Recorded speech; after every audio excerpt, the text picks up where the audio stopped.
Hello learners, मेरे YouTube channel English रहस्य में आप सभी का स्वागत है। पिछली वीडियो में हमने पढ़ा प्रेजेंट परफेक्ट टेंस और आज हम पढ़ने जा रहे हैं present perfect continuous tense. Affirmative structure देख लेते हैं। Subject plus helping verb plus main verb की first form plus ING plus object plus since और for plus time. Example, Sita 2 घंटे से कक्षा में शोर मचा रही है। सीता has been making a noise in the class for 2 hours. Next example, वे यहाँ 3 बजे से बैठे हुए हैं। They have been sitting here since 3 o'clock. Sita इसीलिए has been सिंगुलर नंबर, वे plural number, so have been यानी एक वचन तो has been, बहुवचन तो have been। वे यहाँ 3 बजे से बैठे हुए हैं। They have been sitting here since 3 o'clock। निश्चित समय के लिए सिंस और अनिश्चित समय के लिए, जैसे कि ऊपर वाले सेंटेंस में दिया, फॉर 2 hours। अनिश्चित समय के लिए 4। Now we come to the negative sentence. What's the structure? Subject plus has not been और या have not been plus main verb की first form plus ING plus object plus since या for plus time. Example, Sita 2 घंटे से कक्षा पे शोर नहीं मचा रही है।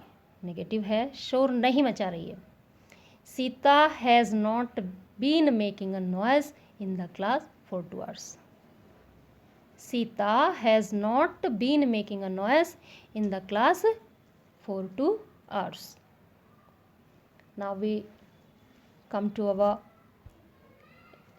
Interrogative sentence structure. इसमें टाइप 1 का स्ट्रक्चर हम देखेंगे। सबसे पहले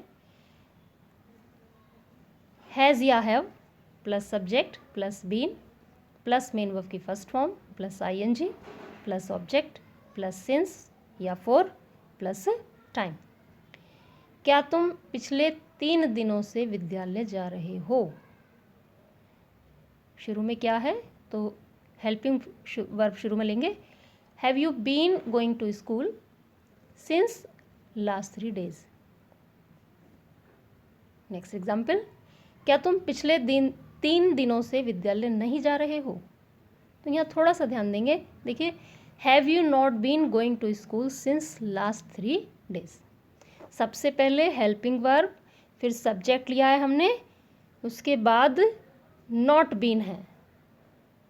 सबसे पहले हेल्पिंग वर्ब ली है, उसके बाद सब्जेक्ट लिया है, देन नॉट बीन यानी बीन से पहले हमारा नोट हम यहाँ पर लेंगे। बाकी सारा स्ट्रक्चर वैसा ही रहेगा।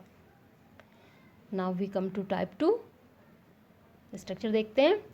क्वेश्चन वर्ड प्लस हैज़ या have plus subject plus been main verb की first form plus ING plus object plus since या फॉर प्लस टाइम। वह 2 घंटे से तुम्हारा इंतज़ार क्यों कर रहे हैं? वे 2 घंटे से तुम्हारा इंतज़ार क्यों कर रहे हैं?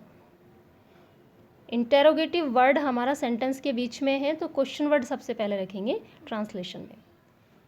Why have they been waiting for you for 2 hours। Why have they been waiting for you for 2 hours। Next example, वे 2 घंटे से तुम्हारा इंतज़ार क्यों नहीं कर रहे हैं? यहाँ भी हम वही करेंगे, नॉट बीन लेंगे इस सब्जेक्ट के बाद, not been. Why have they not been waiting for you for 2 hours। यहाँ आप देखते हैं जो हमारी हेल्पिंग वर्ब है, जब हम इंटेरोगेटिव और नेगेटिव साथ में लेंगे तो हमारी जो हेल्पिंग वर्ब है वो डिवाइड हो जाती है, यानी उसका एक पार्ट क्वेश्चन वर्ड के बाद और दूसरा पार्ट हमारा सब्जेक्ट के बाद आ जाता है। तो इस बात का विशेष ख्याल रखेंगे। फिर से इसको एक बार देख लेते हैं। वे 2 घंटे से तुम्हारा इंतज़ार क्यों नहीं कर रहे हैं? Why have they not been waiting for you for 2 hours। Now we play with sentence. देखिए, यहाँ एक सेंटेंस है, उस एक सेंटेंस से हम कितने सारे सेंटेंस को बना रहे हैं। वह 2 घंटे से अपना काम कर रहा है, ये है हमारा पहला sentence. He has been doing his work for 2 hours। ये आपको इसलिए दिया जा रहा है कि आप ऐसा अपनी नोटबुक पर करके और प्रैक्टिस करें, तो प्रैक्टिस से आपका जो नॉलेज है वो ज़्यादा डीप हो जाएगा और उसमें स्टेबिलिटी भी रहेगी। वह 2 घंटे से अपना काम कर रहा है। He has been doing his work for 2 hours। वह 2 घंटे से अपना काम नहीं कर रहा है। He has not been doing his work for 2 hours। क्या वह 2 घंटे से अपना काम कर रहा है? Has he been doing his work for 2 hours। क्या वह 2 घंटे से अपना काम नहीं कर रहा है? Has he not been doing his work for 2 hours। वह 2 घंटे से अपना काम क्यों कर रहा है? Why has he been doing his work for 2 hours। वह 2 घंटे से अपना काम क्यों नहीं कर रहा है? Why has he not been doing his work for 2 hours। Now your exercise for practice, इसकी प्रैक्टिस आप करिएगा। Have a good day. Thanks for watching. Like, share and subscribe my channel, and don't forget to press the bell icon for the notifications of our new videos.